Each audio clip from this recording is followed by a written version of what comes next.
ढोलकपुर नाम के गांव में मनोहर उर्फ मुन्नू रहता था।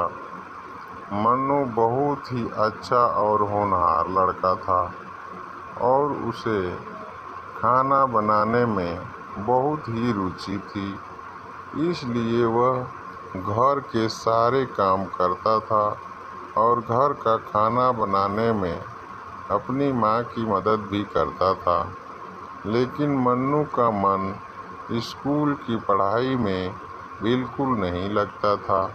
वह पढ़ाई में बहुत ही कमज़ोर था, जिसकी वजह से उसे बहुत ही कम मार्क्स मिलते थे और इसी वजह से सारे स्कूल के बच्चे उसका मजाक उड़ाया करते थे। एक दिन स्कूल में टीचर आए और मन्नू से कहने लगे, तुम बहुत ही कमज़ोर हो पढ़ाई में। आज तुम्हारा रिजल्ट आया है जिसमें तुम फेल हो गए हो। इसी वजह से तुम्हें स्कूल से निकाला जा रहा है। यह सुनकर मन में बहुत उदास हो गया और घर जाकर अपने पिताजी से कहने लगा कि मुझे स्कूल से निकाल दिया गया है क्योंकि मेरा मन पढ़ाई में नहीं लगता है, इसलिए मैं फेल हो गया। यह सुनकर मन्नू के पिताजी उसको डांटने लगते हैं और कहने लगते हैं, तुम्हारा अभी पढ़ाई करने का टाइम है और तुम अभी पढ़ाई नहीं करोगे तो क्या करोगे। यह सुनकर मन्नू कहता है, पिताजी मुझे खाना बनाने में बहुत दिलचस्पी है। किसी भी मुझे दूसरा कोई काम आता ही नहीं, ना ही मेरा पढ़ाई में मन लगता है। यह सुनने के बाद उसके पिताजी और ज़ोर से डांटने लगे। मन्नू घर का काम करता था और खाना बनाया करता था, लेकिन वह बहुत ही स्वादिष्ट खाना बनाता था। इसलिए गांव के लोग उसे कहते थे, अरे यह मन्नू नहीं मुन्नी है, और बहुत ही उसे ताना दिया करते थे, जिसकी वजह से मन्नू के पिताजी उसे डॉक्टर के पास लेकर जाते हैं और उसकी दिमाग का चेकअप करने के लिए कहते हैं। डॉक्टर कहता है कि मन्नू की दिमाग की हालत बिल्कुल ठीक है, उसे इलाज की कोई ज़रूरत नहीं, बस उसे खाना बनाने में ज़्यादा दिलचस्पी है। तो वह क्या करेगा बेचारा। एक दिन मन्नू के घर पर एक साधु संत आते हैं और मन्नू के पिता सारी बातें साधु संत से बताते हैं। वह संत कहते हैं, कुछ दिनों के लिए तुम मन्नू को हमारे साथ भेज दो। मन्नू के पिताजी मन्नू को उनके साथ भेज देते हैं।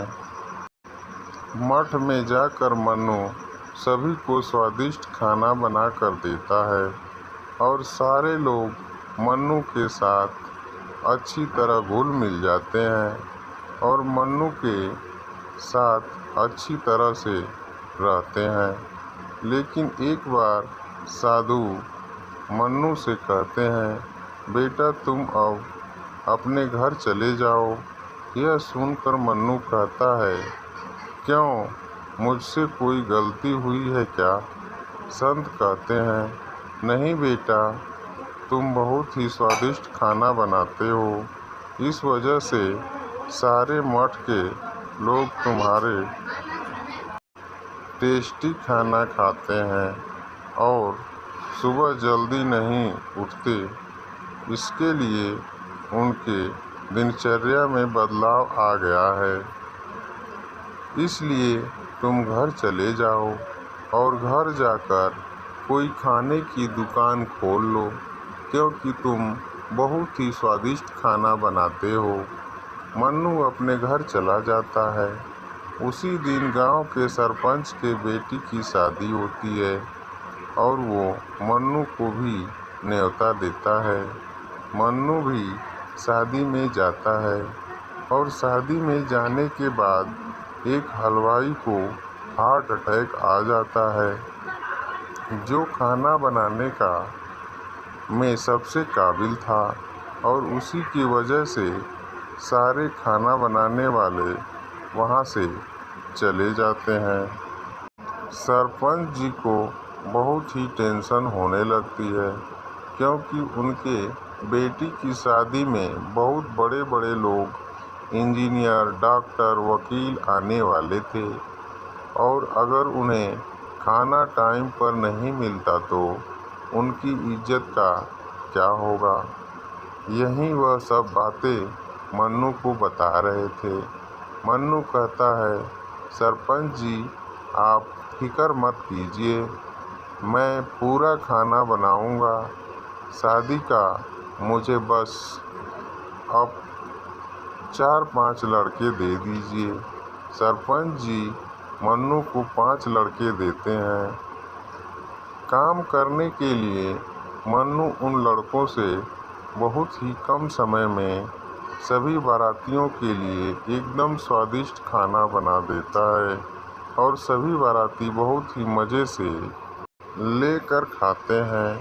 यह देखकर सरपंच जी बहुत खुश होते हैं और सरपंच जी की इज्जत बच जाती है। दूसरे दिन सरपंच जी मन्नू के घर जाते हैं और मन्नू को धन्यवाद कहते हैं, टाइम पर उनकी मदद करने के लिए, और मन्नू को कुछ पैसे भी देते हैं इनाम के तौर पर, और मन्नू को कहते हैं, तुम इस पैसों से अपनी खुद की एक दुकान लगाओ खाने की, और तुम बहुत स्वादिष्ट खाना बनाते हो, जिससे तुम्हारी अच्छी खासी इनकम हो जाएगी।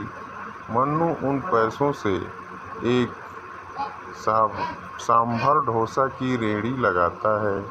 मन्नू बहुत ही स्वादिष्ट डोसा बनाता है।